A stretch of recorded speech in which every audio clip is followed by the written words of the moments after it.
तो जीव विज्ञान मैराथन में आपका स्वागत है। तो धैर्य बना के रहना रहिए, ठीक ना, क्योंकि बहुत सारा क्वेश्चन इसमें कराना है। 300 क्वेश्चन का पैकेज है इसमें, ठीक है। तो चलिए शुरू करते हैं। तो हमारा पहला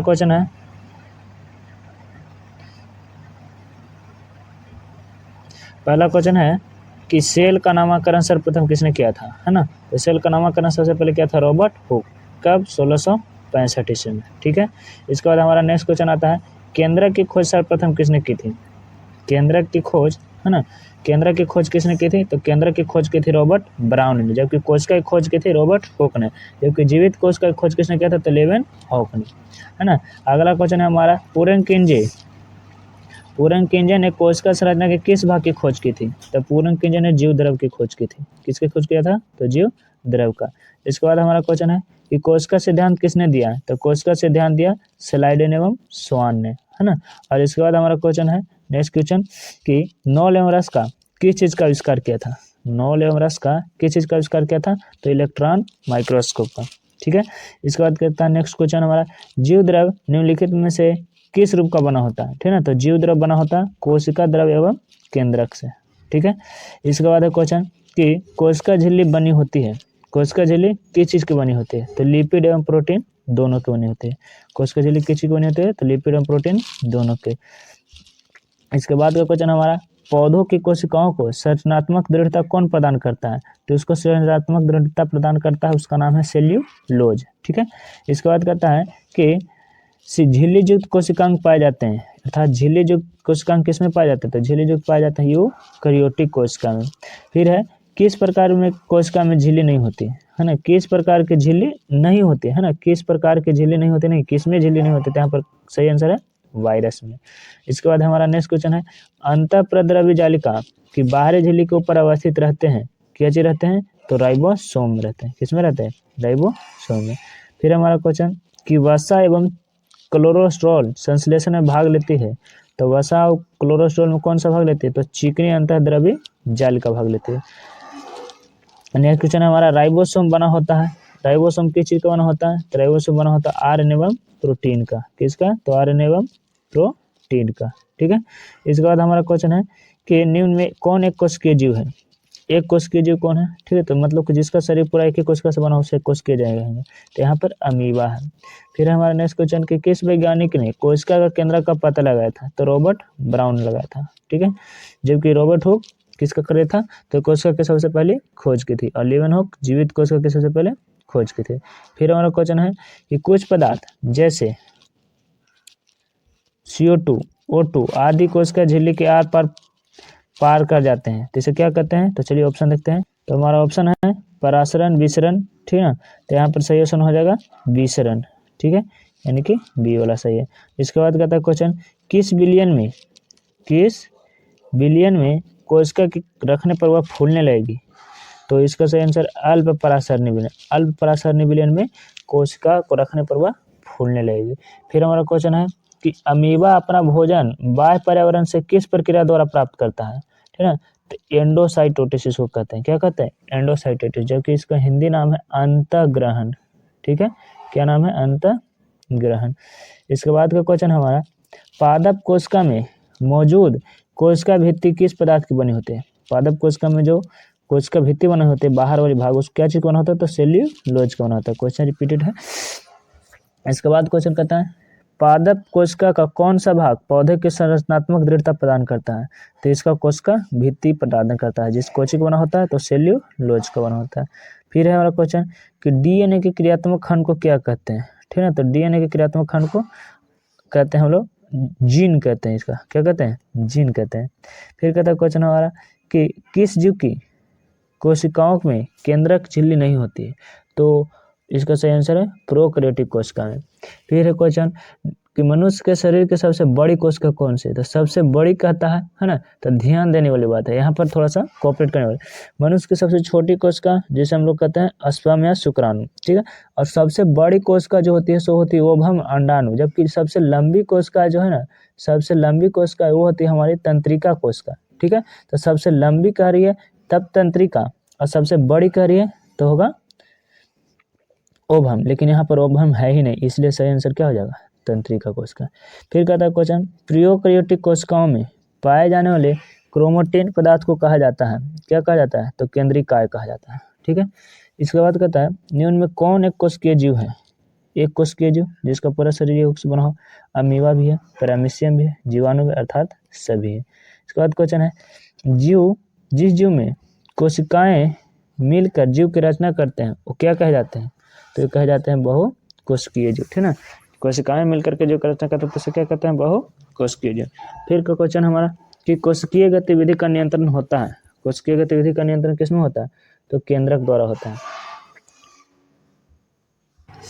अगला क्वेश्चन है हमारा, क्या कोशिकीय गतिविधि का नियंत्रण होता है? तो कोशिकीय गतिविधि का नियंत्रण किसके द्वारा होता है? केंद्रक के द्वारा होता है। फिर हमारा क्वेश्चन है, राइबोसोम का संश्लेषण किसके द्वारा होता है? तो केंद्रिका द्वारा होता है। किसके द्वारा होता है? केंद्रिका द्वारा होता है। और फिर कहता है क्वेश्चन, माइटोकॉन्ड्रिया कोशिका को क्या कहते हैं? तो माइटोकॉन्ड्रिया कोशिका को ऊर्जा गृह कहते हैं। क्या कहते हैं? ऊर्जा गृह, पावर हाउस। ठीक है, इसके बाद क्वेश्चन है, पादप कोशिकाएं पाए जाते हैं, अर्थात पौधा कोशिका में क्या पाए जाते हैं? तो पौधा कोशिका में पाए जाते हैं लवक। ठीक है, क्या पाए जाते हैं? लवक। और लवक कितने प्रकार के होते हैं? 3 प्रकार के। कौन कौन?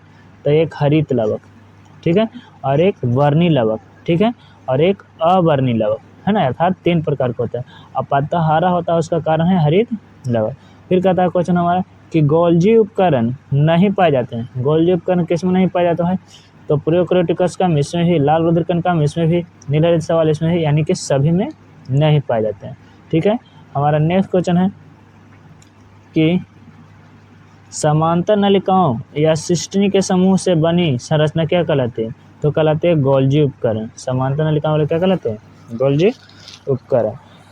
फिर एक क्वेश्चन कि लाइसोसोम को सबसे पहले किसने देखा? तो क्रिश्चियन डी डवे ने देखा था। किसने देखा था? क्रिश्चियन डी डवे ने देखा था। ठीक ना, और इसके बाद का हमारा क्वेश्चन है कि जीवाणु एवं वायरस, जीवाणु एवं वायरस, ठीक ना, जीवाणु एवं वायरस यहाँ पर है कि रक्षा करने वाला कोशिकांग है, कौन सा है? तो जीवाणु लाइसोसोम, है ना। जब ही लगता है कोशिका के भाग में कि हमें कोई आया चाहिए, अपने आप को फाड़ देता है और खत्म हो जाता है लाइसोसोम, जिसे आत्महत्या की थैली भी कहते हैं। किसे कहते हैं आत्महत्या की थैली? तो लाइसोसोम को, ठीक ना। फिर कहता है क्रिस्टी कहाँ पाए जाते हैं? क्रिस्टी कहाँ पाए जाते हैं? तो माइटोकॉन्ड्रिया पाए जाते हैं, है ना। क्रिस्टी कहाँ पाए जाते हैं? माइटोकॉन्ड्रिया में। अगला हमारा क्वेश्चन है कि श्वसन से संबंधित एंजाइम मौजूद रहते हैं। तो श्वसन संबंधित एंजाइम कहाँ मौजूद रहते हैं? माइटोकॉन्ड्रियल ग्लूटिक्स गुहा में, है ना। कहाँ रहता है? माइटोकॉन्ड्रियल ग्लूटिक्स गुहा में। फिर कहता है रंगहीन एवं श्वेत, कौन सा? तो रंगहीन एवं श्वेत प्लेस्टिड को क्या कहते हैं? तो रंगहीन नहीं, यहाँ रंगहीन एवं श्वेत है तो इसको कहते हैं हम लोग ल्यूकोप्लास्ट, है ना। जबकि रंगीन रहता है तो उसको कहते हैं क्रोमोप्लास्ट, और जो हरा रहता है उसे कहते हैं क्लोरोप्लास्ट, ठीक है। तो ये सभी लवक के प्रकार हैं। अगला क्वेश्चन है थाइलवा क्लाइड समूह को कहा जाता है। थाइलवा क्लाइड समूह क्या कहता है? ग्राना कहा जाता है। क्या कहता है? ग्राना। ग्राना की संरचना कुछ इस प्रकार से होती है, ठीक है ना। और अगला क्वेश्चन हमारा कि प्लास्टिड एवं माइटोकॉन्ड्रिया में क्या समानता है? प्लास्टिड और माइटोकॉन्ड्रिया में क्या समानता है? तो डीएनए की उपस्थिति तो दोनों में होती है, राइबोसोम की उपस्थिति दोनों में होती है, दोहरे झिल्ली की संरचना दोनों में होते हैं, यानी कि इनमें से सभी, ठीक है। इसके बाद का क्वेश्चन हमारा कि कोशिकाओं के रसधानियों के चारों ओर घेरने वाली झिल्ली को कहते हैं। कोशिका के बाहरी चारों ओर तो उसको टोनोप्लास्ट कहते हैं, है ना। रसधानियों के चारों, ठीक है। देखिए आपको आंसर दिखाई दे रहा होगा, उसके लिए टेंशन मत लीजिए, आप क्वेश्चन पर ध्यान दीजिए, क्वेश्चन को याद करने की कोशिश करिए, है ना। हमारे पास केवल यही पीडीएफ है जिसकी वजह से हम यही से बना रहे हैं। कहता है तारक रसीमिया, तारक रसीमिया किस कोशिकांग से संबंधित है ना। इसका सही आंसर है सेंट्रोसोम से, ठीक है। इसके बाद कहता है केंद्रक द्रव एवं केंद्रक द्रव एवं कोशिका द्रव के बीच पदार्थ का आदान प्रदान किसके द्वारा होता है? तो इसका सही आंसर है कि केंद्रक झिल्ली द्वारा। किसके द्वारा? केंद्रक झिल्ली द्वारा। फिर कहता है क्वेश्चन हमारा केंद्रक द्रव में पाई जाने वाली महीन धागा, है ना, केंद्रक छिद्र द्वारा, हाँ केंद्रक झिल्ली बोला गया था, सॉरी। केंद्रक द्रव में पाई जाने वाली महीन धागों के जाल को क्या कहते हैं? तो इसको कहते हैं क्रोमेटिन जालिका। क्या कहते हैं? क्रोमेटिन जालिका, ठीक है। इसके बाद कहता है हमारा क्वेश्चन निम्नलिखित में से किसमें जीव द्रव नहीं होता, है ना। जीव द्रव किसमें नहीं होता? कॉर्क कोशिका में, दृढ़ ऊतक में, तो दोनों में नहीं होता है, ठीक है ना। फिर कहता है क्वेश्चन कि जाइलम ऊतक पाए जाते हैं। तो जाइलम ऊतक किसमें पाए जाते हैं? चालनी नलिकाएं, वाहनिकाएं, है ना। तो कि वाहिनिकाएँ, ठीक। तो ये देखिए थोड़ा सा क्वेश्चन को गौर से पढ़िए। कह रहा है कि चालनी नलिकाएँ और ये वाहिकाएँ है ना, ये वाहिनिकाएँ हैं, तो वाहिकाएँ और नलिकाएँ दोनों में पाए जाते हैं, अर्थात ए और बी दोनों, ठीक है। फिर एक क्वेश्चन हमारा, फ्लोएम और जाइलम का निर्माण होता है। फ्लोएम और जाइलम का निर्माण कहाँ होता है? तो किस चीज़ से, कितने से होता है? तो 4 तत्वों से होता है, ठीक है। और इसके बाद कहता है कि फ्लोएम पाए जाते हैं, तो फ्लोएम कहाँ पाए जाते हैं? वाष्प तंतु में, चालनी नलिकाएं में, फ्लोएम मृदुतक में, कि सभी में? तो सभी में पाए जाते हैं।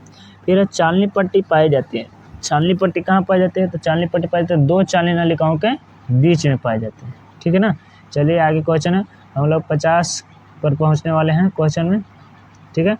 क्वेश्चन नंबर 50 है हमारा, चालनी नलिकाओं में भोज्य पदार्थ के संवहन में मदद करता है।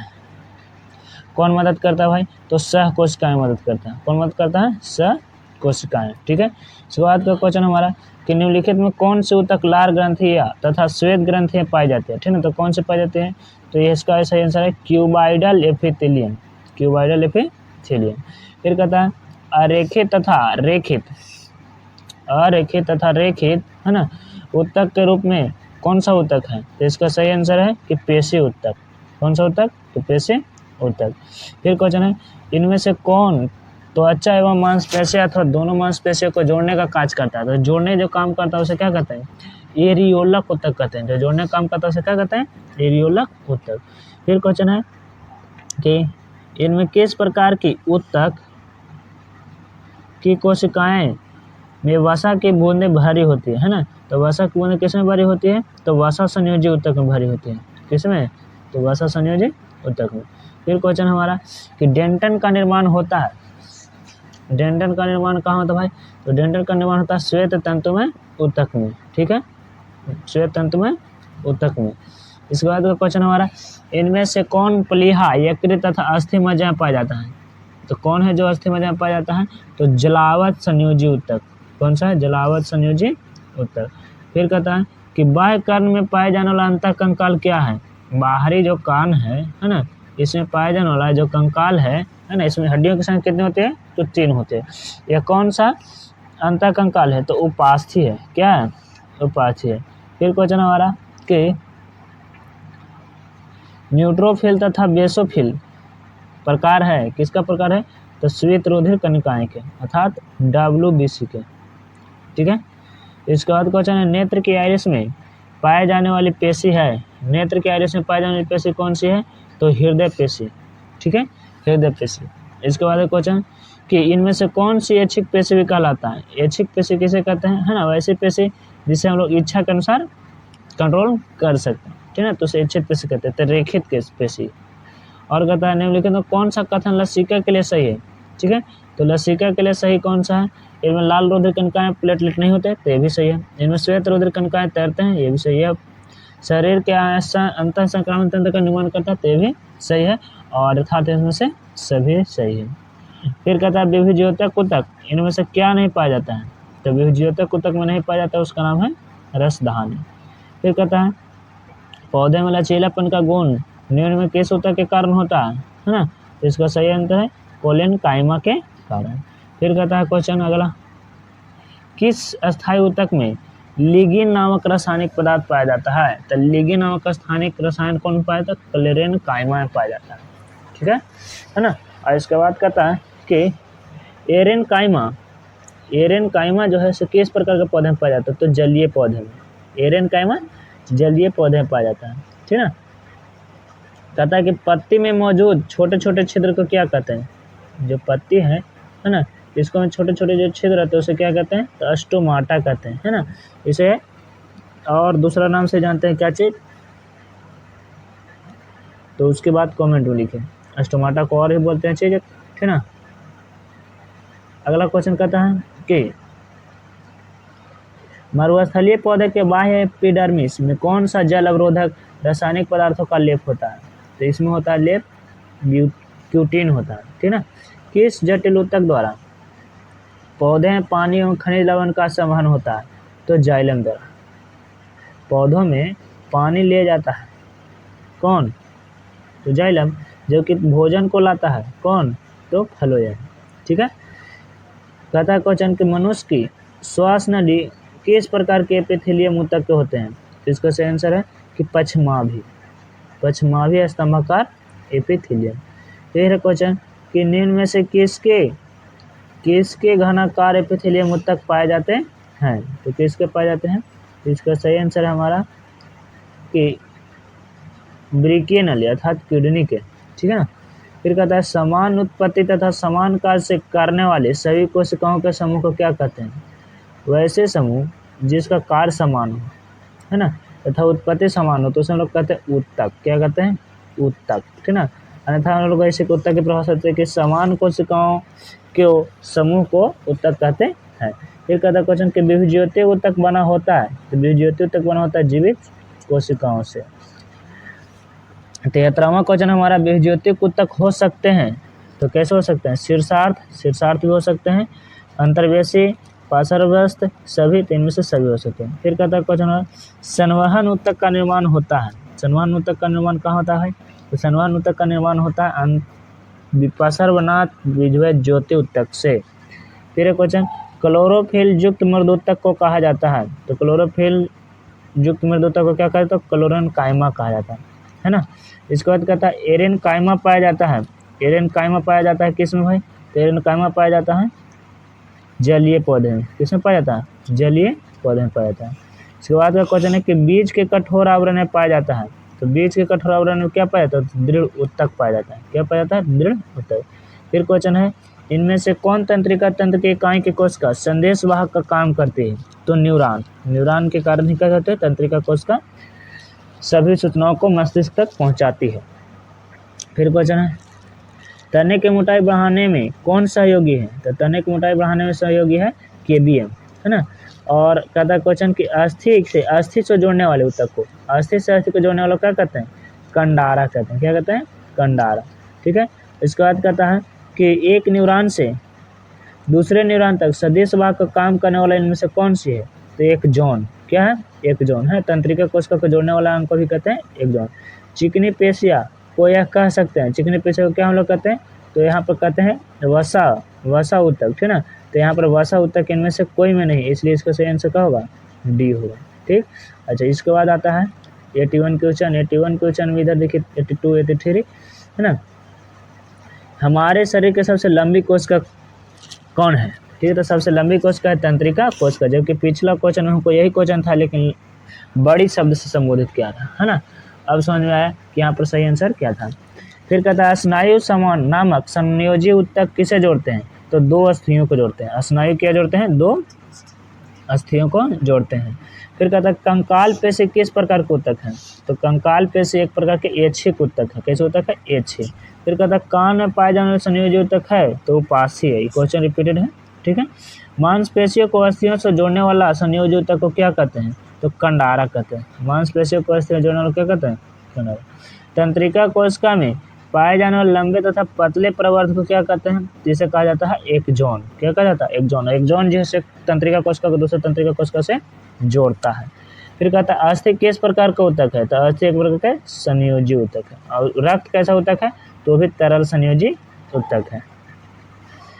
संवेदना शरीर के एक भाग से दूसरे भाग तक भेजने का कार्य कौन करते हैं? तो तंत्रिका ऊतक का काम है ना। किसके माध्यम से बोलते हैं? तो एक जॉन के माध्यम से।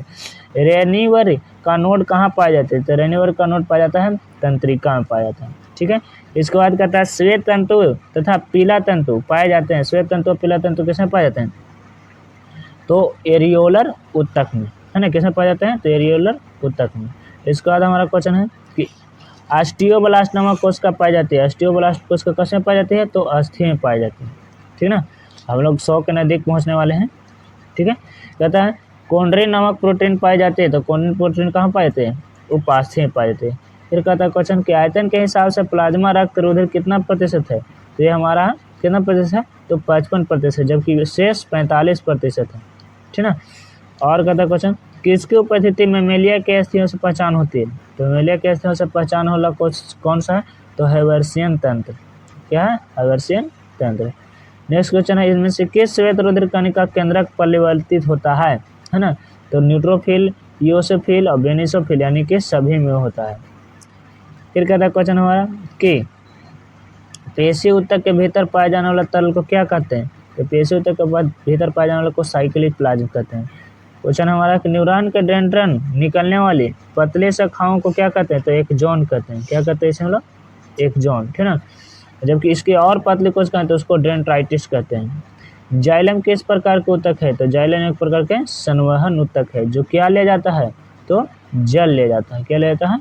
जल, ठीक है। तो फिर पार्ट 2 में मिलेगा 101 के बाद, ठीक है, नहीं तो वीडियो बहुत लंबी हो जाएगी। स्वागत है सबका, ठीक है। तो कहता है कि पिछले सीरीज में 100 तक क्वेश्चन हो चुका था, ठीक है, जैसे कि आपको पता होना चाहिए।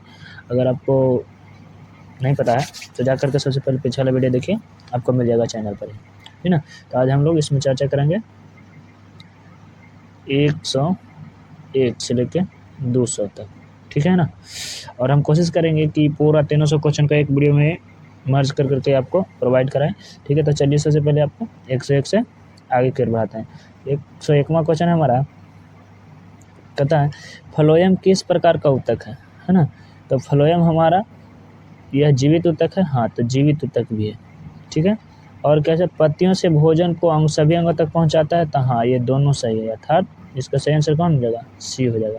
फिर क्वेश्चन है कि अगला क्वेश्चन हमारा जीवाणुओं में नहीं पाया जाता है। जीवाणुओं में क्या नहीं पाया जाता है? ठीक है। केंद्रक, तो केंद्रक तो पाया जाता है। केंद्रिका, केंद्रिका भी पाया जाता है। केंद्रक झिल्ली, केंद्रक झिल्ली पाया जाता है। कोशिका भित्ति, है ना, इसे नहीं पाया जाता, तो भित्ति तो ऑप्शन है नहीं, इसलिए कहीं इसका सही आंसर हो जाएगा इनमें से कोई नहीं, ठीक है ना। नेक्स्ट क्वेश्चन हमारा कि यूकैरियोटिक प्रकाश संश्लेषी बहुकोशिकीय कोशिका भित्ति वाले किस जगत को रखा गया? इसको रखा गया है प्लांटी में। किस में रखा गया है? तो प्लांटी रखा गया। फिर हमारा क्वेश्चन है कि सूक्ष्म जीवों के कल्चर के लिए, सूक्ष्म जीवों के कल्चर के लिए उपयोगी एगार का उत्पादन होता है, किस चीज़ से होता है? तो लाल शैवाल से होता है। किस चीज़ से होता है? लाल शैवाल से होता है। और कहता है क्वेश्चन कि कवक एवं इंजन के बीच, कवक एवं इंजनों के बीच कौन सा सहजीविता दर्शाता है? तो लाइकेन जो है सहजीविता को दर्शाता है।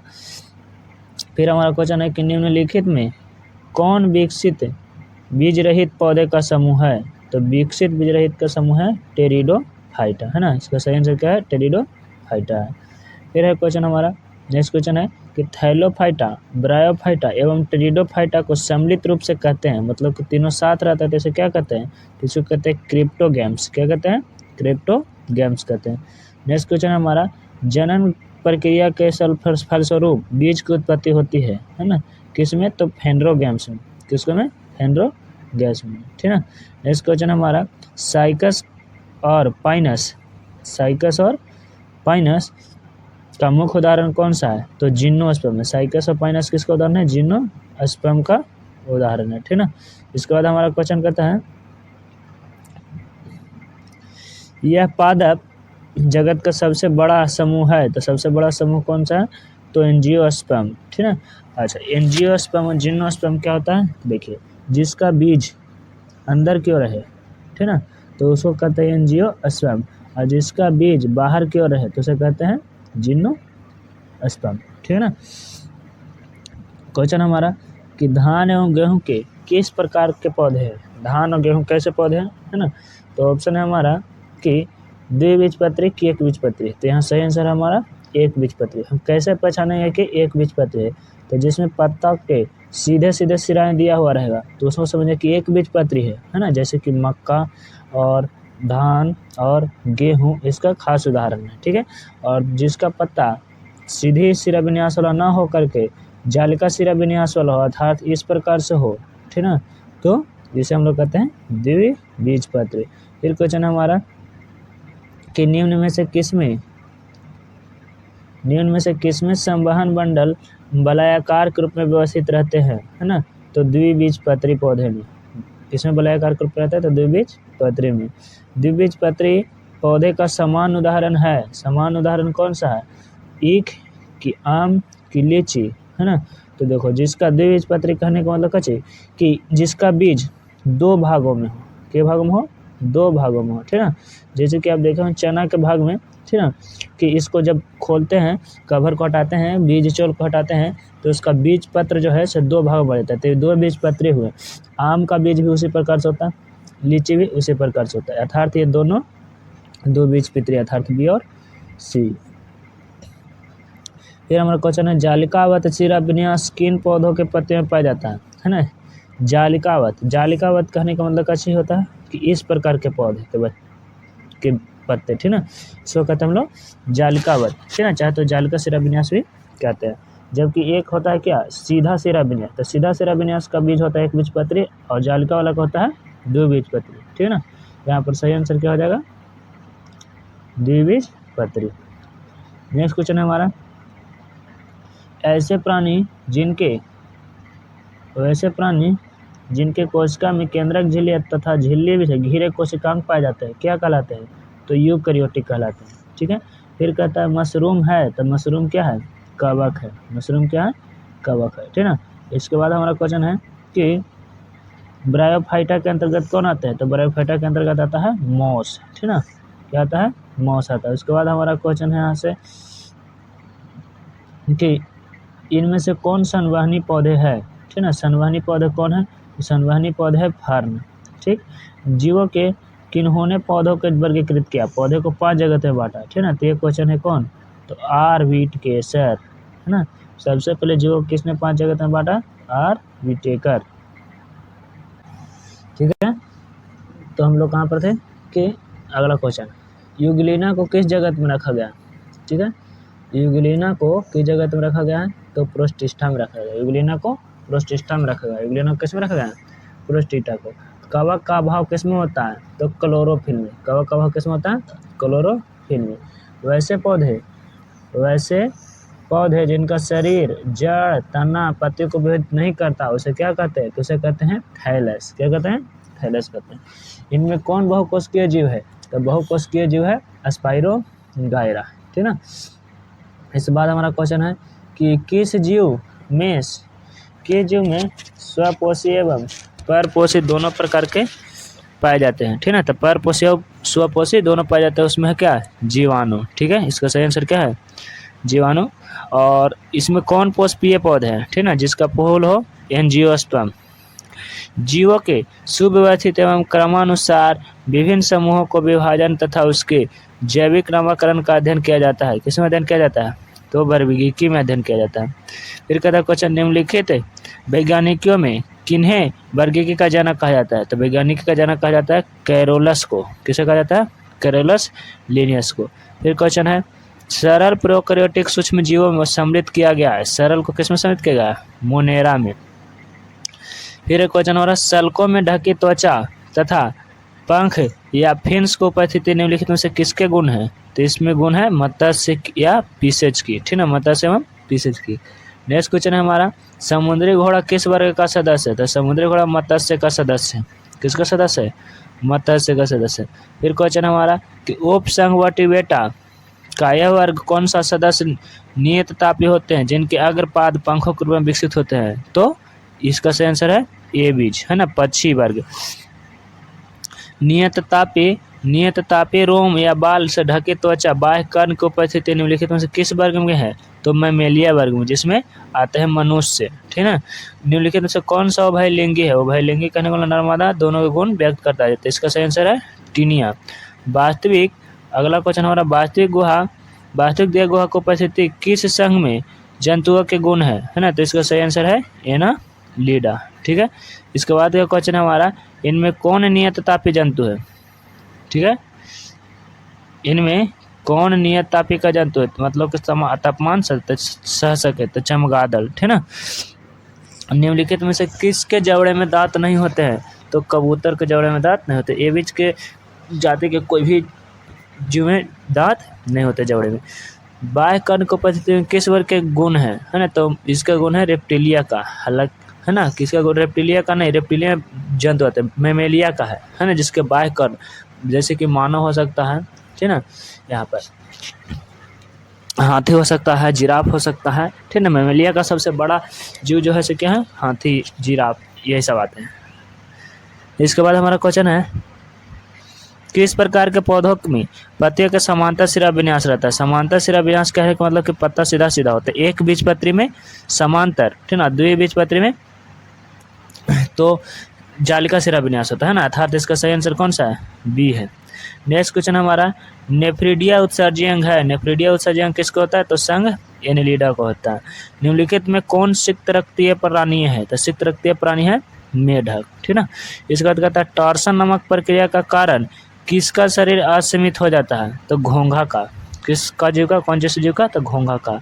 जल संवहन नाल तंत्र की उपस्थिति किस संघक जलतुओं के लक्षण है? तो इसका सही आंसर इकाइनोडर्मेटा, ठीक ना। और फिर 144वां क्वेश्चन, ऐसे जंतु जिनका शरीर किसी भी काट से दो समान भागों में नहीं बांट सकता उसे क्या कहते हैं? असममित कहते हैं। क्या कहते हैं? असममित। और वैसे जंतु जिनका शरीर समान दो भागों में कट जाते हैं तो उसे कहते हैं सममित, ठीक है ना। किसी फाइलम के, नेक्स्ट क्वेश्चन हमारा, किसी फाइलम के जंतुओं के शरीर उत्तक नहीं विद्यमान होते हैं। किसके नहीं विद्यमान होते हैं? तो पोरीफेरा के, ठीक ना। पेरीफेरा कहीं कहीं लिखता है। फिर कहता है इंटरटिशियल कोशिकाएं तथा नाइडोप्लास्ट या देंस कोशिकाएं किस फाइलम संघ में आते हैं? तो नाइडेरिया में आते हैं। किस में आते हैं? नाइडेरिया में आते हैं। निम्नलिखित में किस जंतु में आहार नाल अनुपस्थित होता है? तो आहार नाल अनुपस्थित होता है टीनिया में, ठीक ना। इसके बाद कहता है कि सीटकुलेम उपस्थिति निम्नलिखित से किस फाइलम का गुण है? तो एस्के क्लेम्थेंज। किस गुण का है? एस्के क्लेम्थेंज। कांटेनुमा सुक के द्वारा प्रचलन होता है। किस में प्रचलन होता है? तो केंचुआ में होता है ना। कांटेनुमा सुक, सुक कहने का मतलब होता है ना, ये केंचुआ में आपने देखा होगा, कभी गौर किया होगा, तो इसको में थोड़ा बहुत इस तरह से कच होगा, आगे पीछे से लाइन बना हुआ, उसी को कहते हैं सुक। दीपासर सममित तथा खनिज खमित लिखित में किसका गुण है? तो इसका सही गुण है ऑर्थोपोडा का, है ना। नेक्स्ट क्वेश्चन हमारा, अखंडित तथा प्रावर या मेडल से ढका शरीर निम्न में से किसका गुण है? तो मोलास्का ग्रुप का समूह का गुण है। निम्नलिखित में किस जंतु में जल संवहन नाम तंत्र पाया जाता है? तो तारा मछली में पाया जाता है। क्या पाया जाता है? तो जल संवहन नाल तंत्र पाया जाता है, ठीक ना। नेक्स्ट क्वेश्चन है हमारा, तो नेक्स्ट हमारा क्वेश्चन है, मेरुदंड रज्जु निम्नलिखित में से किस में नहीं पाया जाता है? तो हर्डमेनिया में नहीं पाया जाता। अच्छे स्वास्थ्य की मुख्य शर्त क्या है? संतुलित आहार, हाँ ये भी है। व्यक्तिगत स्वतंत्रता, ये भी है। स्वच्छ भोजन एवं जल की हवा, ये भी है। यानी कि इनमें से सभी। इनमें कौन सा आहार संतुलित होने के कारण, ठीक है। तो नेक्स्ट क्वेश्चन क्या है कि इनमें से कौन सा आहार संतुलित न होने के कारण होने वाला रोग है? जो संतुलित आहार न ही से होता है तो उसको हीनजनिता रोग कहते हैं। क्या कहते हैं? हीनता जनित रोग, ठीक ना। और कहता है क्वेश्चन, मुंह भोजन में लौह खनिज की कमी से होने वाला रोग कौन सा है? तो एनीमिया इसे कहते हैं। लोहा की कमी से जो होने वाला रोग होता है उसे क्या कहते हैं? एनीमिया। नेक्स्ट क्वेश्चन हमारा, निम्न में से कौन, किसके कारण मुंह में कैंसर होने की संभावना अधिक रहती है ना। तो कैंसर होने की संभावना मुंह में अधिक रहती है उसको तंबाकू चबाने से, ठीक ना, पान पराग जो होता है। इनमें से कौन सा शरीर के जोड़ों को प्रभावित करने वाला रोग है? तो जोड़ों को प्रभावित करने वाला है रोग है गठिया, ठीक ना, जो उम्र के साथ होता है या तो फिर जोड़ों पर होता है। नेक्स्ट क्वेश्चन है हमारा कि वैसे संकेत जो शारीरिक अंगों के सामान्य कार्य न करने से मिलते हैं तथा केवल रोगी को महसूस कर सकता है, इसे क्या कहते हैं? तो इसे कहते हैं रोग लक्षण। रोग लक्षण केवल रोगी ही महसूस कर सकता है, लेकिन कुछ रोग हैं जैसे कि बुखार, सर्दी, खांसी, इसे दूर से पता चल सकता है ना, महसूस कर सकते हैं, लेकिन लक्षण केवल वही महसूस कर सकता है ना, हम लोग केवल अनुभव कर सकते हैं। त्वचा एवं आँख के सफ़ेद भाग का पीला होना किस रोग का लक्षण है? तो हेपेटाइटिस के है ना, पीलिया के हैं। ऐसे रोग जो अचानक उत्पन्न होते हैं तथा जिसका प्रभाव कम समय के लिए होता है ना, परंतु तीक्ष्ण होते हैं, मतलब कम समय के, तो उसे लोग कहते हैं क्या? उसे कहते हैं तीव्र, ठीक है। चाहे तो कहते हैं कि लघुकालिक, माने कि कम समय के लिए, है ना। नेक्स्ट क्वेश्चन है, वैसे रोग जो शारीरिक संरचना या शारीरिक क्रियाओं के दोषों के कारण स्वास्थ्य को प्रभावित करते हैं तो क्या कहलाते हैं? तो कहलाते हैं आंतरिक कारक से होने वाला रोग। और वैसा रोग जो बच्चों के जन्म काल से अपने माता पिता या प्राप्त होते हैं, माता पिता से प्राप्त होते हैं, तो उसे कौन सा रोग कहते हैं? तो उसे अनुवांशिक रोग कहते हैं। कौन सा रोग कहते हैं?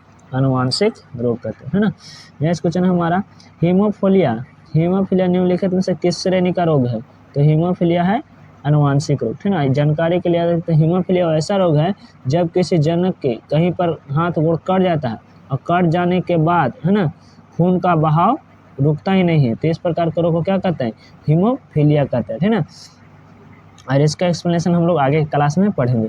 भीमकाय या जाइगोटिज्म किस श्रेणी के आते हैं, भीमकाय या जाइगोटिज्म किस श्रेणी में आते हैं, तो आते हैं हार्मोन के गड़बड़ी से होने वाले रोग, है ना।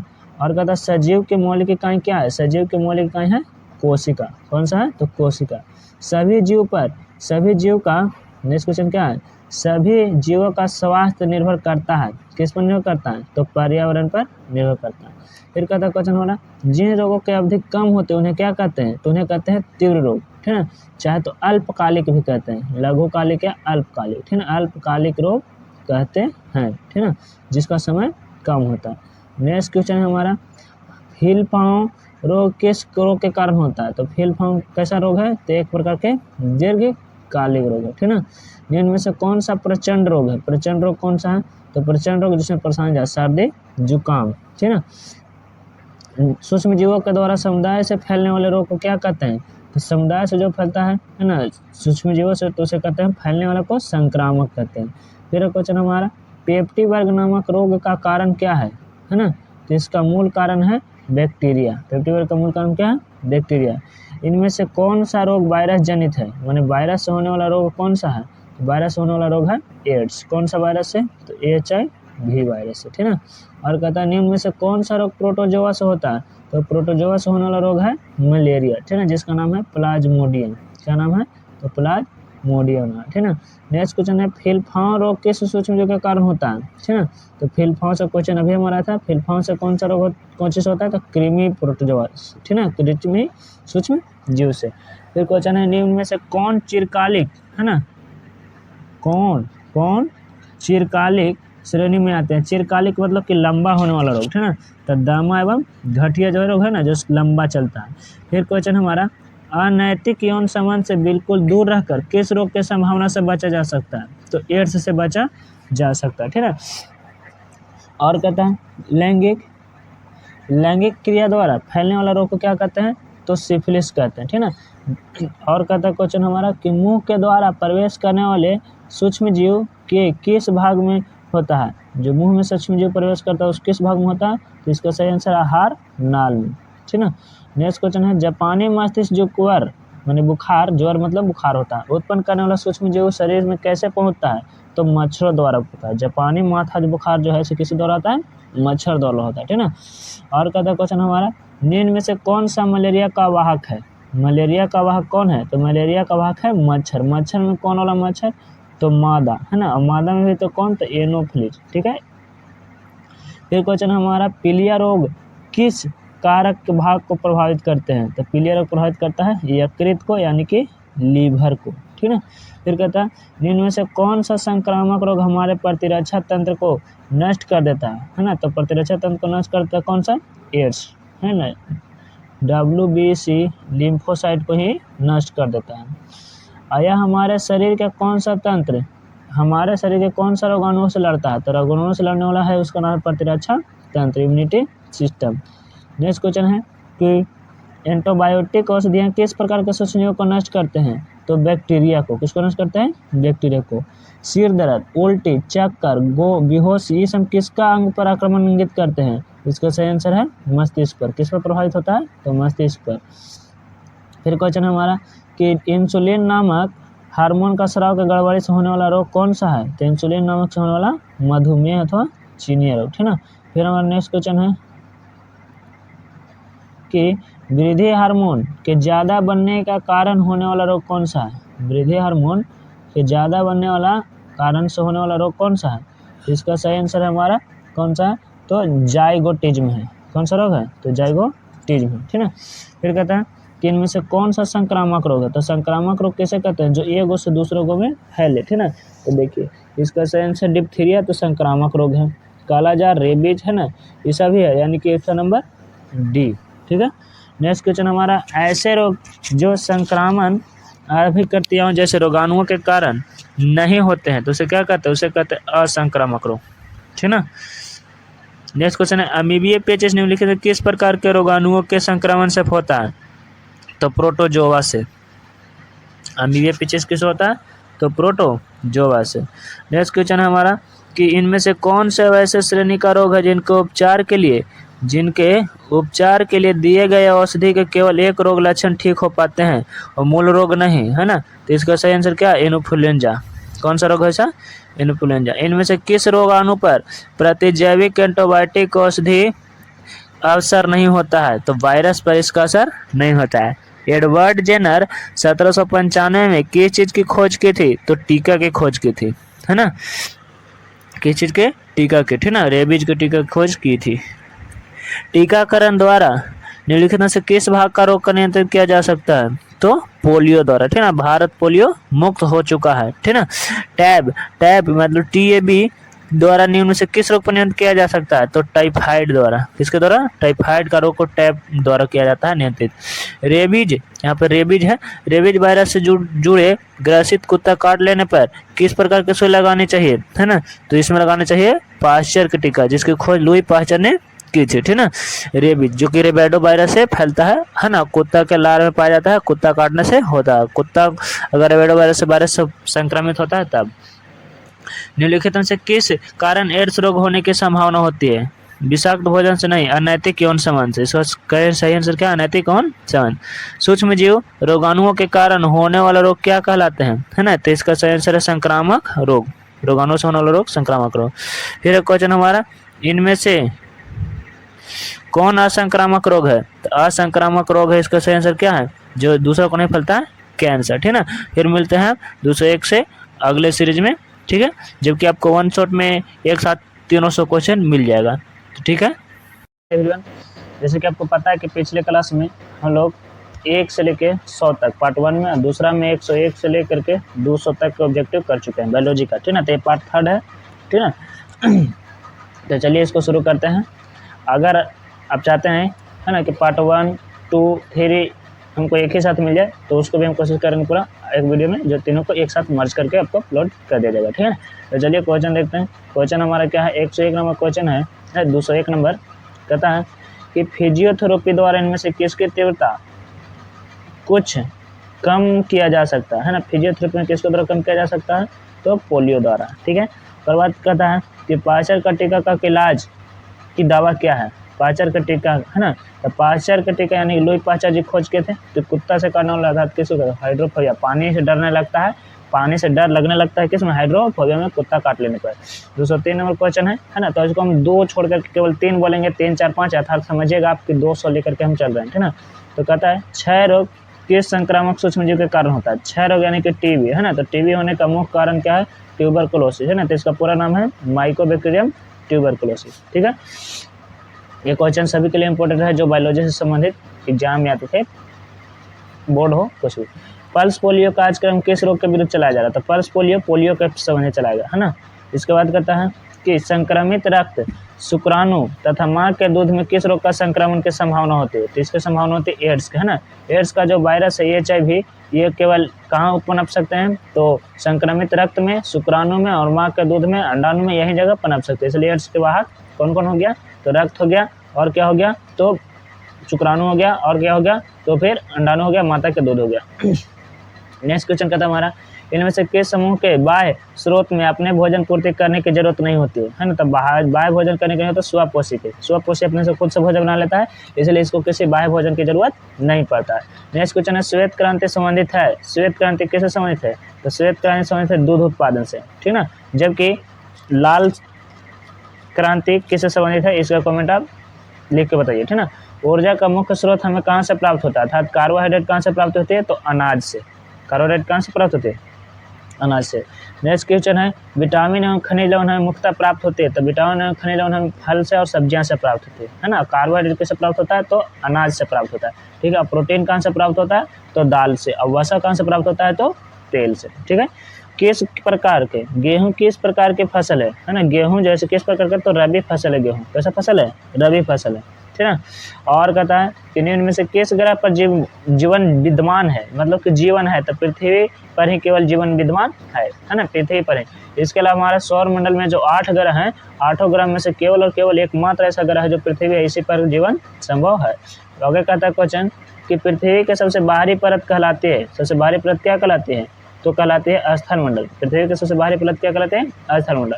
और जैसे जैसे स्थल मंडल से ऊपर जाने लगता है तो वायुमंडल नीचे लगता है ना। वायुमंडल के यहाँ पर क्या पड़ते हैं, 5 पड़ते हैं, जिसमें बादल संबंधित घटना है उसे कहते हैं हम लोग क्षोभ मंडल। क्या कहते हैं, क्षोभ मंडल, ठीक ना। और उसके बाद आता है समताप मंडल, उसके बाद आता है आयन मंडल, ठीक ना। उसके बाद सॉरी मध्य मंडल आता है तीसरा नंबर में, क्या आता है मध्य, चौथा में आयन, ठीक ना। पांचवा में आता है बहिरी मंडल। नेक्स्ट क्वेश्चन है कि पृथ्वी के कितने प्रतिशत भाग पर जल है ना, पृथ्वी के कितने प्रतिशत भाग पर जल है। तो यहाँ पर जो ऑप्शन लिख दिया 75% वो गलत है, ठीक ना। देखिए 71% तो सूरज में हाइड्रोजन है और बाकी सब अन्य गैस है, लेकिन यहाँ पर कह रहा है पृथ्वी के भाग में, तो पृथ्वी के भाग में 29% जो है ना, 29% वो जमीन है, ठीक है। और 71% है जो क्या है, जल है, ठीक ना। सूरज में हाइड्रोजन भी कितना परसेंट है, तो 71% है, लेकिन यहाँ पर कह रहा है कितना परसेंट, 75, तो 75 नहीं, ठीक ना। बल्कि नाइट्रोजन की मात्रा वायुमंडल में 78% है। किसकी मात्रा, नाइट्रोजन की मात्रा। ऑक्सीजन की मात्रा कितनी है वो आप कमेंट करके बताइए। नेक्स्ट क्वेश्चन है कि कौन सी पूरे पृथ्वी को कंबल के समान ढके रहते हैं, तो कंबल के समान ढके रहते हैं उसका है वायुमंडल। आप आंसर को मत देखिए, ठीक ना, आंसर केवल 100 के लिए है ऐसे, ठीक ना, कंफर्मेशन के लिए। फिर कहता है क्वेश्चन सजीव जीवमंडल के कौन से घटक हैं, तो जैविक घटक है। सजीव जैसे कैसे है, जैविक, और जिसमें जान नहीं है वो सभी कैसे है, अजैविक। कैसा है, तो अजैविक है, ठीक है। निम्न में से कौन जीवमंडल के अजैव घटक में से है। अजैव घटक कहने का मतलब जिसमें जान नहीं हो, तो जंतु तो जैविक हो गया, पौधे जैविक हो गया, तो यहाँ पर जल जो है तो क्या है, अजैविक। कौन सा, जल। नेक्स्ट क्वेश्चन है हमारा कि शुक्र तथा मंगल जैसे ग्रहों के वायुमंडल का मुख्य घटक क्या है, शुक्र तथा मंगल, तो इस पर मुख्य घटक है कार्बन डाइऑक्साइड, है ना। कौन सा गैस है, तो कार्बन डाइऑक्साइड। निम्न में से कौन सा जल्दी गर्म होता है, कौन जल्दी गर्म होता है, स्थल, वायु या जल, है ना। तो जल बहुत जल्दी गर्म हो जाता है, ठीक है। इसके बाद कहता है कि दिन के समय हवा की दिशा होती है, दिन के समय हवा कहाँ से जाती है, ठीक है, तो समुद्र से स्थल की ओर। दिन में कहाँ जाता है, तो समुद्र से स्थल की ओर, रात में तो स्थल से समुद्र की ओर, ठीक है। गर्म हवाएं ठंडी की ओर बहती है। नेक्स्ट क्वेश्चन है पौधों के वृद्धि एवं विकास में कितने पोषक तत्वों की आवश्यकता होती है, तो 16। कुल कितने, तो 16, ठीक है। नेक्स्ट क्वेश्चन है निम्नलिखित में से कौन सा समूह बृहद पोषक का तत्व है, बृहद पोषक होने के सबसे ज्यादा मात्रा में, तो मैग्नीशियम और नाइट्रोजन और फास्फोरस, ये सभी जो बृहद पोषक के तत्व, ठीक है। तो इसके बाद हमारा क्वेश्चन है कि हाइड्रोजन की प्राप्ति पौधों में कहाँ से होती है, तो हाइड्रोजन की प्राप्ति जल के अणुओं के टूटने से होती है। किसको से, तो जल के अणुओं से टूटने से होते हैं, ठीक है। और कहता है क्वेश्चन नेक्स्ट कि पौधा में कार्बन कहाँ से प्राप्त करते हैं, तो कार्बन प्राप्त करते हैं कार्बन डाइऑक्साइड से, अर्थात वायुमंडल से, ठीक है। और कहता है कि प्राकृतिक उर्वरक का निर्माण होता है, प्राकृतिक उर्वरक का निर्माण कहाँ होता है, तो जंतु अपशिष्ट से, पादप अपशिष्ट से, सूक्ष्म जीवों द्वारा, और इनमें से सभी हो सकता है। किसमें द्वारा, सभी द्वारा। नेक्स्ट क्वेश्चन है पौधों को खास पोषक तत्वों की प्राप्ति होती है, किससे होती है, तो रासायनिक उर्वरक से। खास पोषक तत्व को कहाँ से होते हैं, रासायनिक उर्वरक से, ठीक है। जैसे कि यूरिया हो गया, ठीक है, पोटास हो गया, कादो खाद जिसको हम लोग बोलते हैं, एक है जिसको मोटा दाना वाला होता है अमोनियम, डाई अमोनियम फॉस्फेट, ठीक है ना, DAP बोलते हैं उसको, कादो खाद को, ठीक है ना, di ammonium phosphate. Next question है हमारा कार्बनिक खेती में किसका उपयोग कम से कम किया जाता है ना, तो कार्बनिक खेती में रासायनिक उर्वरक का उपयोग कम किया जाता है, प्रकनाशी का उपयोग कम किया जाता है, बल्कि केंचुआ वाला खाद का उपयोग ज्यादा किया जाता है कार्बनिक खेती में। नेक्स्ट क्वेश्चन है हमारा मिश्रित फसल उत्पादन में सामान्यतः धान फसल के साथ, है ना, क्या किया जाता है, तो इसके साथ क्या किया जाता है, फलीदार फसल का क्या धवन किया जाता है, चयन किया जाता है, ठीक है। राइबोजोबियम परमाणु के गांठें पाए जाते हैं, किसमें पाए जाते हैं, तो दलहन के पौधे में, जिसमें सबसे ज्यादा प्रसिद्ध कौन है, तो चना, ठीक है, चना, मटर, ये सब ज्यादा, है ना। ल्यूगिनियस परिवार के सभी पौधे में क्या पाए जाते हैं, उसके पौधे के जड़ी में पाए जाते हैं, क्या पाए जाते हैं, तो पाए जाते हैं राइबोजोबियम नामक जीवाणु, ठीक है ना। नेक्स्ट क्वेश्चन है जो फसलें शीत ऋतु में उपजाई जाती हैं, है ना, शीत ऋतु में उपजाई जाती है उसे क्या कहते हैं, तो रबी फसल। ठंडक दिन में जो उपजाई जाती है उसे कहते हैं रबी फसल, है ना। जैसे कि ठंडक से चल रहा है, रबी फसल बो दिया गया है कभी है, ठीक है ना, और अभी धान का क्या हो रहा है, कटाई हो रहा है, ठीक है। इसके बाद कहता है यहाँ पर एक सवाल कि धान के फसल कटाई पूरा होने पर कौन सा पर्व मनाया जाता है, ठीक है। कहता है अगला क्वेश्चन, पादप संकरण के फलस्वरूप विकसित नवीन समूनता फसल किसे कहते हैं, है ना, तो इसे कहते हैं संकर फसल। संकर द्वारा होता है, संकर माने हाइब्रिड या संकर हाइब्रिड कहते हैं। जनक पौधा की तुलना में संकर पौधे होते हैं, कैसे होते हैं, तो सर्वथा होते हैं और समुन्नत होते हैं, अर्थात यहाँ पर दोनों आंसर हो जाएगा, अच्छे होते हैं, अच्छे किस्म के, ठीक ना। पौधे के दो विभिन्न सेरा के बीच होने वाला संकरण क्या कहलाता है, तो अंतरवर्षीय कहलाता है। फिर कहता है क्वेश्चन, ऐच्छिक गुणों के लिए जिम्मेवार डीएनए के खंड को एक से दूसरे पौधे प्रतिरोपित करने से प्राप्त होता है, क्या प्राप्त होता है, अनुवांशिकीय रूपांतरित फसल प्राप्त होता है। कैसा फसल प्राप्त होता है, अनुवांशिकीय रूपांतरित। नेक्स्ट क्वेश्चन है कि पादप प्रजनन चयन के लिए दोनों पौधों की प्रजातियां होती है तो उभयलिंगी होते हैं, कैसे होते हैं, उभयलिंगी। नेक्स्ट क्वेश्चन हमारा, निम्नलिखित में से कौन समुन्नत किस्म के हानियां हैं, तो समुन्नत किस्म की हानियां कौन सी है, तो एक तो कि कम चर के प्राप्ति और दूसरा के बौने प्राप्ति और तीसरा के उष्णकटिबंधीय, है ना, तो इसका सही आंसर हो जाएगा डी वाला, ए और बी। नेक्स्ट क्वेश्चन हमारा, निम्न में से कौन सा ओजोन का सूत्र है, तो ओजोन ऑक्सीजन का अपरूप होता है, इसका सूत्र होता है O3, ठीक है। इसका अनुभार कितना होता है वो आप बताइए कमेंट में, ठीक है। जबकि एक ऑक्सीजन का अनुभार होता है 16, ठीक है, ऑक्सीजन का अनुभार है 16, तो O3 का अनुभार बताइए, ठीक है। 16 में 3 से गुना करके देख लीजिए। कौन सा जैविक वायुमंडल में ओजोन परत के निर्माण के कारण होता है, तो इसको देखो, ओजोन परत के ह्रास के कारण होता है। ह्रास मतलब कि खत्म, ठीक है ना, तो ह्रास करने का मेन कारण है, ह्रास मतलब कि तोड़ दे, परत को क्या कर दे, तोड़ दे, इसका मेन कारण CFC अर्थात क्लोरोफ्लोरोकार्बन, ठीक है ना।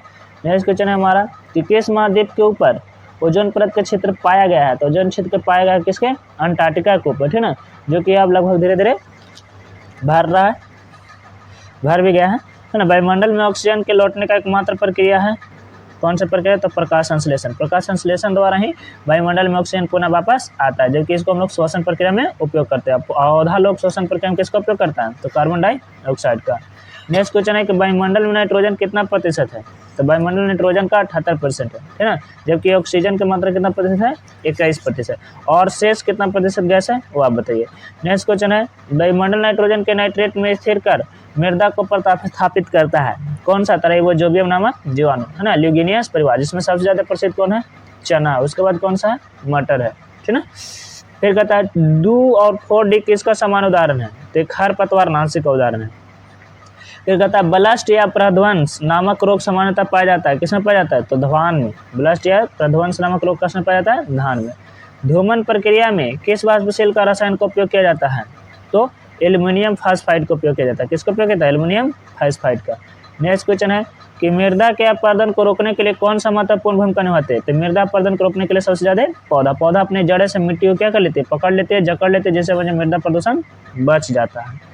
उपयोगी घटकों का मृदा से हटना तथा हानिकारक पदार्थों का मिलना क्या कहलाता है, तो भूमि प्रदूषण कहलाता है। मृदा के हटना क्या कहलाता है, भूमि प्रदूषण। निम्न में से कौन सा जीव ह्यूमस बनाने में सहायक होता है, तो केचुआ। ह्यूमस बनाने में कौन सहायक होता है, केचुआ। निम्न में से कौन सा ग्रीन हाउस प्रभाव है, तो ग्रीन हाउस प्रभाव का मुख्य कारण कितना है, CO2। यहाँ पर CO भी होगा, कार्बन मोनोऑक्साइड, लेकिन यहाँ पे कार्बन मोनोऑक्साइड नहीं दिया ऑप्शन में, इसलिए CO2 होगा। पौधे में वृद्धि के लिए कितने सूक्ष्म पोषक तत्वों की जरूरत है, तो सूक्ष्म कहता है तो 7, ठीक है ना, और कुल पोषक तत्व होता है 16। कैल्शियम किस प्रकार का पोषक है, तो कैल्शियम है इसका बृहद पोषक तत्व, किसका है, बृहद, ठीक है ना। यहाँ पे होता है एक ट्रिक होता है चॉपस्किंस, जिसमें carbon, hydrogen, oxygen, phosphorus, potassium, iodine, ठीक है ना, ये सभी क्या है, पौधों के लिए पोषक तत्व होता है। तो इसको जब सब्जेक्टिव क्लास करेंगे तब आपको डिस्कस करें, यहाँ पे ऑब्जेक्टिव पर ध्यान दीजिए। वर्मी कंपोस्ट की प्रक्रिया में किस जीव का उपयोग किया जाता है, तो केंचुआ का उपयोग किया जाता है, ठीक है ना। वर्मी कंपोस्ट में किसका उपयोग किया जाता है, केंचुआ का, ठीक है। नेक्स्ट क्वेश्चन करता है विज्ञान की वह शाखा जिसके अंतर्गत पालतू पशुओं का भोजन एवं आवास एवं स्वास्थ्य एवं प्रजनन का अध्ययन किया जाता है, तो उसे क्या कहते हैं, तो उसे कहते हैं हम लोग पशु पालन करते हैं। नेक्स्ट क्वेश्चन है ना, तो कहता है हमारा नेक्स्ट क्वेश्चन क्या करता है, श्वेत क्रांति किससे संबंधित है, रिपीटेड क्वेश्चन है। श्वेत क्रांति था दूध से संबंधित, किसे, दूध से, ठीक है ना, और लाल क्रांति मांस से संबंधित है एवं टमाटर से भी संबंधित है। निम्नलिखित में से किसे पशुधन के चारे के रूप में इस्तेमाल किया जाता है, तो पशुधन के चारा के रूप में अपना इस्तेमाल किया जाता है जय, यानी कि जौ।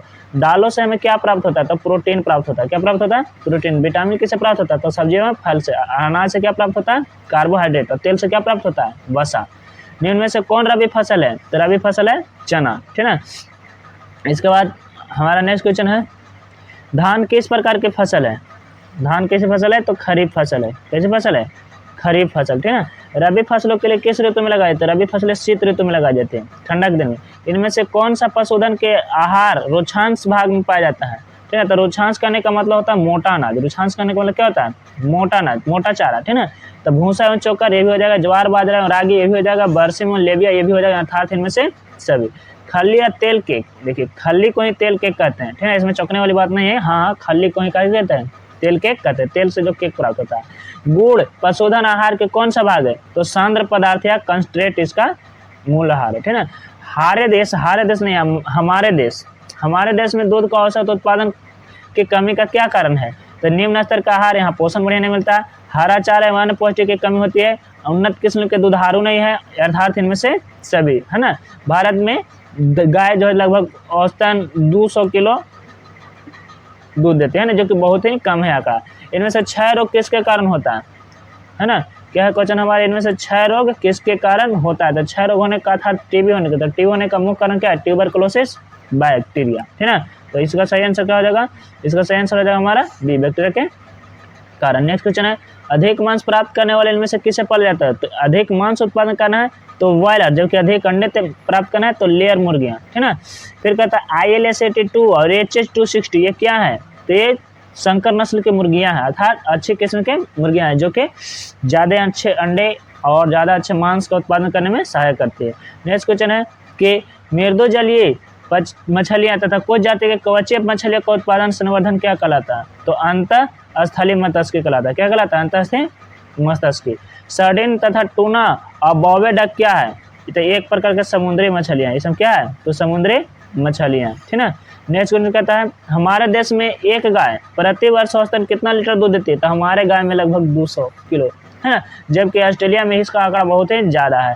हमारे देश के प्रति औसतन प्रति व्यक्ति भोजन के रूप में मांस उत्पादन खपत कितना होता है? तो मांस का खपत होता है 131 किलो, साल भर में यह आंकड़ा रहता है, ठीक है, जिसमें पूरे देश की जनसंख्या को गिना जाता है आंकड़ा के आधार पर। हमारे देश में भोजन के रूप में अंडे के प्रति व्यक्ति औसतन कितना है? तो केवल 6 प्रति व्यक्ति बोलता है तो कितना? 6 अंडा, ठीक है, जो कि मांस में बोलेगा तो 131। गाय जब प्रति व्यक्ति का प्रति वर्ष बोलेगा तो 200 किलो। इनमें से कौन भारतीय गाय की प्रजाति है? भारतीय नस्ल की प्रजाति कौन सी है ना? तो गाय में यहाँ पर हो जाएगा थरपारकर, ठीक है, जबकि मेहसाना की चाहिए तो भैंस के प्रजाति, ठीक है। प्रजाति वाला एक वीडियो अलग से अपलोड कर देंगे, वहाँ पर आप देख लीजिए कि किस जाति का किनके से प्रभाव होता है। इनमें से कौन बधिया बनाए गए नर है, ठीक है ना? तो बधिया बनाए गए नर कौन सा है? बैल है। बधिया होने की बंधक। नेशनल डेयरी रिसर्च इंस्टीट्यूट हमारे देश के किस राज्य में है? तो हरियाणा राज्य में है। कहाँ में है? हरियाणा में है, डेयरी का अनुसंधान केंद्र। हमारे देश में पाई जाने वाली भैंस की एक प्रजाति कौन सी है? तो जाफराबादी हमारे देश में अर्थात देसी नस्ल है ना, जाफराबादी भैंस का, बहुत ही बड़े आकार के होते हैं। नेक्स्ट क्वेश्चन कहता है हमारा कि पशु में कृत्रिम विधि से वीर्य के मादा योनि में पहुंचाने की क्रिया क्या कहलाती है? तो वीर्य कृत्रिम वीर्य सेचन कहलाता है, ठीक है, जिसे एक बात है पशु का गर्भधान। दुग्ध स्राव काल के आरंभ में 4 से 6 महीने जब दूध स्राव की मात्रा अधिक होती है तो उस समय गाय को क्या कहा जाता है? तो उस समय गाय को कहा जाता है धेनु, ठीक है ना, अथवा गाय को गौ भी कहा जाता है। तो एक प्रकार के क्या है? पर्यायवाची शब्द हो जाता है, ठीक है। इनमें से किस प्रजाति के द्वारा मवेशियों का संवर्धन किया जाता है? तो मवेशियों का संवर्धन किया जाता है ऑयस्टर से, ठीक है। इनमें से सैकौन वर्ग मत्स्य का सदस्य नहीं है? तो सदस्य नहीं कौन है? कवचीय। नेक्स्ट क्वेश्चन है हमारा, विभिन्न साधनों का उपयोग कर जलीय पौधे तथा जंतुओं का उत्पादन किया जाना चाहिए, क्या कहलाता है? ठीक है, तो इसका सही आंसर है जलीय संवर्धन। फिर कहता है हमारा क्वेश्चन नेक्स्ट कि निम्नलिखित में से कौन कुक्कुट को होने वाला एक भयंकर रोग है? कुक्कुट कहने का मतलब मुर्गा मुर्गी में, ठीक है, तो मुर्गा में होने वाला कौन सा है? रानीखेत और हैजा भी होने वाला बहुत ज्यादा से बीमारी है जो कि किस में होता है? मुर्गा मुर्गी में होता है। पशुधन के दिए जाने वाला चारा किस प्रकार का होता है? तो पशुधन के लिए चारा होना चाहिए कैसा? नोपिया होना चाहिए, डोडान घास होना चाहिए, सुडान घास होना, अर्थात इनमें से सभी। नेक्स्ट क्वेश्चन हमारा है कि निम्नलिखित में से कौन पशुधन के लिए कृत्रिम वीर्य सेचन का चरण नहीं है ना? तो वीर्य का संचयन, तो कृत्रिम वीर्य सेचन संबंधित है। अत्यधिक ठंडे ताप पर वीर्य का परीक्षण, ये भी बहुत जरूरी है, ठंडा होना बहुत जरूरी है ना, यहाँ पर डब्बा में रखा जाता है। और कहता है अत्यंत उच्च ताप पर वीर्य का सर्व परीक्षण, ये गलत है, क्योंकि उच्च ताप होने पर वीर्य यहाँ पर क्या होते हैं? खराब हो जाते हैं, जिसमें से शुक्राणु मर जाते हैं। नेक्स्ट क्वेश्चन कहता है पशुधन के समान संक्रामक रोग से बचने हेतु जानलेवा का एक उपाय है, तो समय समय पर टीका लगाना, पौधों को अथवा जानवरों को, है ना, लाए के संक्रमण फैलने वाला, तो उसको टीका लगाना बहुत जरूरी है मनुष्य को भी। जैसे कि आप जानते हैं कि कोरोना में टीका लगा था। निम्नलिखित में से कौन सा मुर्गा देसी नस्ल की नहीं है? तो संकेक्स जो कि देसी नस्ल के नहीं है, जबकि बसरा, कोचिन, चिटगांव ये सब देसी नस्ल की मुर्गियां हैं। नेक्स्ट क्वेश्चन कहता है इनमें से किसके आहार में खनिज के पूर्ति के लिए बोन मिल, सिप या पत्थर का चूर्ण मिलाना चाहिए? तो किसमें मिलाना चाहिए? तो कुक्कुट में, मुर्गी पालन में पत्थर के, ताकि कैल्शियम मिल सके। गाय के इनमें से किस नस्ल का लंबा दूध श्रवण काल होता है, मतलब ज्यादा दिन तक दूध देती है, वो कौन सी गाय है? तो जर्सी गाय, जो कि लंबा समय तक दूध देती है। नेक्स्ट क्वेश्चन हमारा, गाय के किस नस्ल में रोग प्रतिरोधक क्षमता अधिक होती है, अर्थात रोगों से लड़ने की क्षमता बहुत ज्यादा होता है? तो उसका नाम है रेड सिंधी। इनमें से किस सर्वप्रथम मोतियों को प्राप्त करने के लिए किया जाता है? तो मोतियों को प्राप्त करने के लिए किया जाता है, उसका नाम है क्या? ओयस्टर, सीप, ठीक है, सीतुआ भी हम लोग इसको बोलते हैं देहाती भाषा में। नदी, तालाब, झील जैसे स्रोत में कांटे एवं चारा की मदद से या जाल लगाकर मछलियों को पकड़ा जाना क्या कहलाता है? तो इसको कहेंगे हम लोग क्या? ऑप्शन से चलते हैं, तो ऑप्शन में है अंतः मत्स्य, मिश्रित मत्स्य, प्रग्रहण मत्स्य। तो प्रग्रहण मत्स्य कहते हैं इसको, क्या कहते हैं? प्रग्रहण मत्स्य। नेक्स्ट क्वेश्चन हमारा, मछलियों में प्रेरित प्रजनन के लिए अंतःस्रावी ग्रंथियों को सुई लगाई जाती है, कहाँ लगाई जाती है? तो पिट्यूटरी में लगाई जाती है, अर्थात मस्तिष्क ग्रंथि, मास्टर ग्रंथि में लगाई जाती है। मधुमक्खी के एक छत्ते में किस जाति की मधुमक्खी की संख्या सबसे ज्यादा होती है? तो सबसे ज्यादा होती है कार्यकर्ता या सेवक के, सबसे कम होती है तो रानी मधुमक्खी। इनमें से कौन प्राकृतिक रोगाणुरोधक या एंटीसेप्टिक होता है? तो एंटीसेप्टिक होता है कौन सा? मधु यानी कि मध यानी कि शहद, हनी, ठीक है ना। मधुमक्खी के एक छत्ते में कार्यकर्ता या सेवक का कार्य क्या नहीं कर सकता है? तो ये नहीं कर सकता, रानी को निषेचित नहीं कर सकता। इसका मेन काम रहता है कि फूलों से मकरंद को चूसना और ला करके शहद बनाना।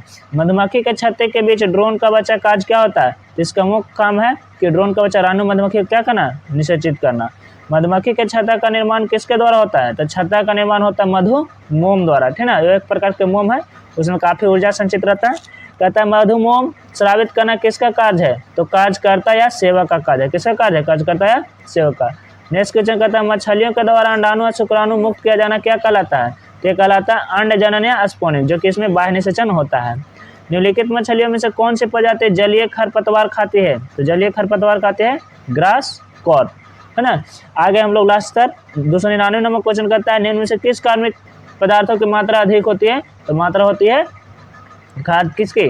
तो खाद की मात्रा ज्यादा होता है। अंडा देने के लिए मुर्गी का पालन किया जाना चाहिए, कौन सा मुर्गी का पालन करना जाना चाहिए? तो लेयर का, अंडा देने के लिए, जबकि बॉयलर किसके लिए? मांस उत्पादन के लिए, ठीक है ना। फिर कहता है 301 नंबर क्वेश्चन करता है इनमें से कौन कुक्कुट की नस्ल है, अर्थात कुक्कुट प्रजाति का, ठीक है ना। तो एसिल भी है और लेग हॉर्न भी है, जो कि दोनों की मुर्गी की प्रजाति है, यानी कि सही आंसर क्या हो जाएगा? सी हो जाएगा। निम्न में से किस मधुमक्खी का प्रयोग मधु उत्पादन किसमें? तो मधु उत्पादन में बढ़ाने में किया जाता है, ठीक है। तो इसको कहते हैं एपिस मोरिफेरा। एपिस कहने का मतलब मधुमक्खी होता है, मधुमक्खी के अध्ययन को एपीकल्चर कहते हैं, ठीक है। नेक्स्ट क्वेश्चन कहता है हमारा, और इसी के साथ लास्ट क्वेश्चन भी है आपका, ठीक है। कहता है दो या अधिक फसलों को एक ही खेत में एक साथ उगना क्या कहलाता है? इसे कहते हैं अंतरा फसलेकरण, ठीक है। हम पूरे कोशिश करेंगे कि पार्ट 1 पार्ट 2 एक साथ कर दिया जाए, ठीक है ना। मिलते हैं फिर नेक्स्ट वीडियो में, चलिए ठीक है, जय हिंद।